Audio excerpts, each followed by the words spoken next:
முதல்ல ஏன் இந்த வதந்தி பரவுச்சு அப்படிங்கறதுக்கான ஒரு காரணம் இருக்கு. சரி. இந்த வதந்தியை கலப்பினதே தமிழக உளவுத்துறை தான் அப்படின்னு ஒரு விஷயத்த சொல்றாங்க. சரி. தாவேக வட்டாரத்துலயும் சரி, காவல்துறை வட்டாரத்துலயும் நம்ம விசாரிச்சப்போ உளவுத்துறை தான் இப்படி ஒரு தகவலை அதிமுக தாவேக கூட்டணி அமைய போகிறது அப்படிங்கிற விஷயத்த பரப்புறாங்க அப்படின்னு சொல்றாங்க. ஏன் அப்படிங்கிற ஒரு கேள்வி. இது என்ன அப்படி விஷயம்னா, இதனால யாருக்கு லாபம் அப்படிங்கறதுல நூல் பிடிச்சு உள்ள வந்தீங்கன்னா, இது ஏன் உளவுத்துறை பரப்புங்கிற ஒரு காரணம். ஆமா.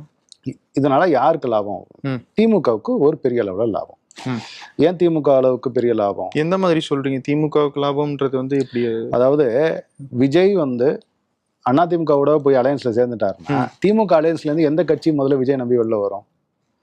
அதிமுக வந்து எடப்பாடி வந்து தொடர் தோல்விகள் 10 தோல்விகள் வந்து சந்திச்சுட்டு வர்றாரு, அவரை நம்பி போக முடியாது அப்படின்னு சொல்லிட்டு திமுக கூட்டணியில் இருக்கக்கூடிய கட்சிகளே ஒரு மாதிரி முடிவெடுத்திருக்கிற நிலைமையில